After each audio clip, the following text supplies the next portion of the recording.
There was a story I ran yesterday about the Apollo photographs, and more people are getting onto this. It was so, and you were really one of the very first people to do this. And when I say to all of you listening, do this, Jay brought the story forward that it was a Stanley Kubrick production. There was too much riding on this whole thing, the Van Allen radiation belts and all the rest of it. It was all shot on the back lot on an enormous soundstage. Somewhere, perhaps they had built one in Palmdale or Lancaster, I heard. I don't know where it was, but this was all staged, and that's why the video was so crappy in many cases, especially when the lunar module lifted off. It just looked like third-rate video, and they did that on purpose to obscure the fact that it was a model.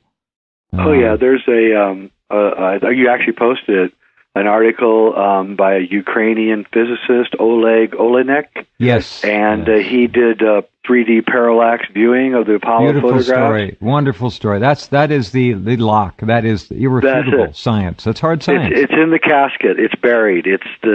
Whatever cliches you want to come up with, the smoking gun. But anyway, folks, what he did, and just type in Oleg Olenek, and Jeff has the article up at his archives, and is that he took two photographs that were slightly apart from each other and then combined them. And what you do is you create parallax so you can look at the backgrounds, and when you jiggle the two separated photographs, say separated by a meter or so, the background should not move because it's far away, right? You understand what I mean? The background will not move, the foreground will. If the background moves, that means it's a lot closer to the foreground than we think, and that's exactly what happened. And Dr. Olenek, concluded that the astronauts were standing in front of a screen that was about 30 meters behind them. Exactly what I've been saying. It slipped by, I think. Yeah, and I think it's an important story. It's a very one. I'm going to put it back up. There's so many stories that are important that I just wish. What's interesting about this whole Stanley Kubrick thing is, one, his daughter is finally coming out, and she was estranged from Stanley. She's actually coming out to be quite a conspiracy theorist, which is interesting. Like daughter, like father, I guess. Huh. And another thing is the hottest screenplay in Hollywood right now is called 1969: A Space Odyssey, which is about the travails of Stanley going through faking the moon landings. And so this thing is now, I think, gone beyond, if we can prove, and I think we can now, and I will in Kubrick's Odyssey 3, my new film, if we can prove that this was all fake, then they've been faking this stuff since at least the late 60s. And so this kind of just changes everything about all of reality since then. How many things have been faked since then? You're looking at Sandy Hook, or looking at the Boston bombings, which are recent events. Right. But maybe we got to start going back and looking at a whole lot of other things. No arguments here. Yeah. We're really looking at something now. I guess you could say this, no pun intended, the sky's the limit. It really can do anything. Look what they've done on Mars. Look how many years they told us that the Martian sky was this ugly, reddish brown. It's as blue as a blue sky over Florida. It is. It has clouds. Absolutely. And apparently around the equator, it's 75, 80 degrees in the summer, and there's life on Mars, and then it just goes on and on. It is. The biggest bunch of... we have had the wool pulled so clearly over us that we don't even know what's going on. That's what I think you and I and people that are listening, what we're doing is we're like the blind man walking in the place where the furniture's been rearranged, trying to figure out what's going on around here. You know what's really funny? As good as Kubrick is, I don't think he made a mistake. I think he left telltale signs in the video, in the photos, intentionally. He did. And the number one is when the lunar lander, the LEM, hit the soil and put down, there's no blast hole under it. No. None of that lunar dust even moved. It was put there by a crane. There's actually photographs of the lunar rover sitting on the ground next to the module, obviously taken like through the window, and there's no tracks. I mean, behind the lunar rover. Oh, funny. It just what? It just like it just got plopped there. That's without funny. any. And this happens quite a bit. Yeah. And there's a very funny thing. One of the things that Stanley liked to do in those days, we didn't have video, was he would take Polaroid photographs of the scenes to see if the lighting was correct.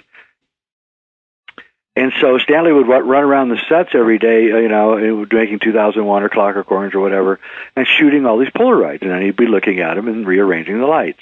Well, there's this hilarious shot in the Apollo archives of the lunar lander sitting there, and there on the flat leg of the lunar lander are two Polaroid photographs.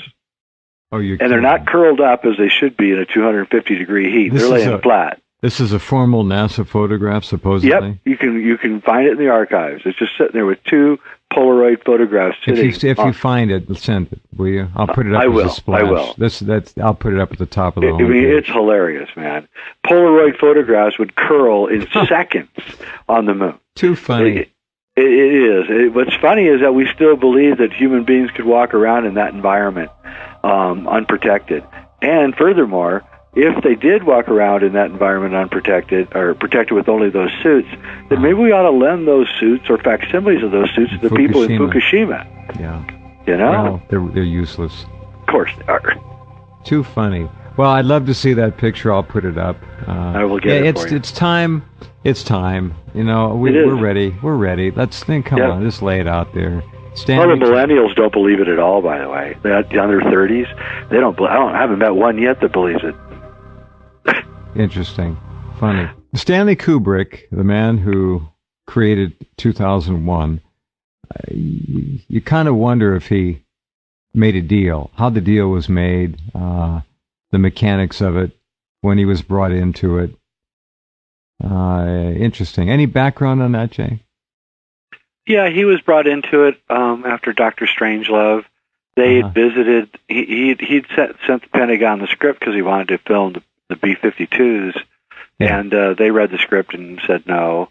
And so he got pictures from Aviation Weekly, and with his set designer, they rebuilt the interior and the exterior of B-52s using photographs. The Air Force in, I think it was July of '63, maybe earlier than that, they got word of this, and they sent two people to England where he was filming to look at what he was doing. And he actually told people on the set that he may get arrested here. He wasn't sure what would happen. And they came on the set, and they were like completely blown away by the details. And then when they saw the film in late '63, early '64, I think that and if you've ever seen the film, especially on the big screen, the scenes where the jet is flying over Siberia, which are done with front screen projection, are, for that time, they were jaw-dropping. I mean, it was like, even had smoke coming out of the motor, of the engines and everything. And they saw that, and they went, what? And and I think they knew by then that they couldn't actually get to the moon. Because Gus Grissom had placed the lemon on the Apollo capsule, and then a month and a half later he died, and he was telling his family that there was no way. This is '67. That there was no way that they were going to get to build. Has the family substantiated that?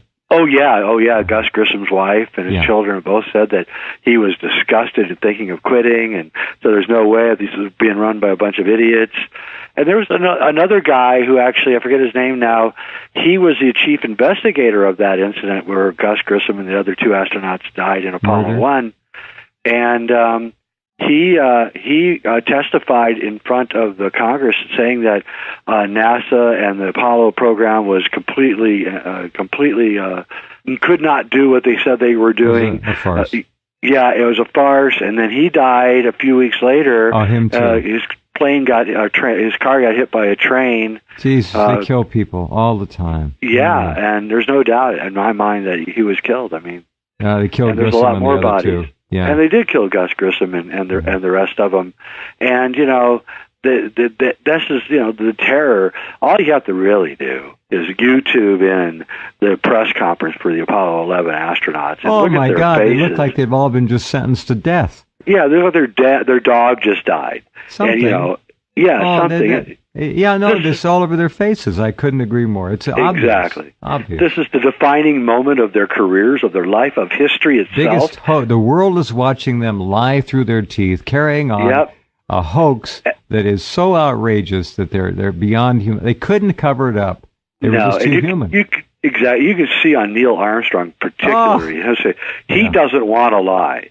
This guy just doesn't want to lie. No. He's looking down. He just doesn't want to say anything. This is why he didn't give any interviews for the rest of his life. Look at that. Please do look at that, folks. YouTube video of the first Apollo crew to come back at press conference. It's really embarrassing. I mean, it's just embarrassing. The lie was so big that they really couldn't fake it that well. It was too much for them.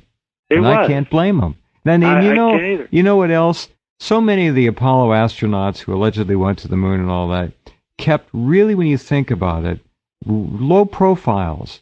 They just didn't talk much.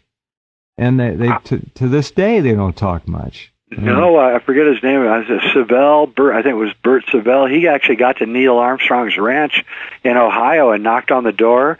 Neil Armstrong opened up the door and said, "What do you want?" And he said, "Did you really go to the moon?" And Neil just walked over to the phone and called the police. I mean, it wasn't even, there's no, he's not going to say anything. None of them are. Riding on this whole thing, the Van Allen radiation belts and all the rest of it, it was all shot on the back lot on an enormous sound stage somewhere. Perhaps they had built one in Palmdale or Lancaster, I heard. I don't know where it was, but this was all staged.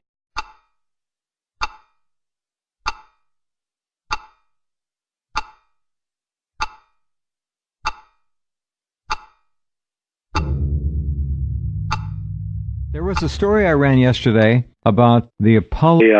You actually posted an article by a Ukrainian physicist, Oleg Olenek. Yes. And he did a 3D parallax viewing of the Apollo photographs. Story. Wonderful story. That is the aged, and that's why the video was so crappy in many cases, especially when the lunar module lifted off. It just looked like third-rate video, and they did that on purpose to obscure the fact that it was a model. There's photographs, and more people are getting onto this. It was so, and you were really one of the very first people to do this. And when I say to all of you listening, do this, Jay brought the story forward that it was a Stanley Kubrick production. There was too much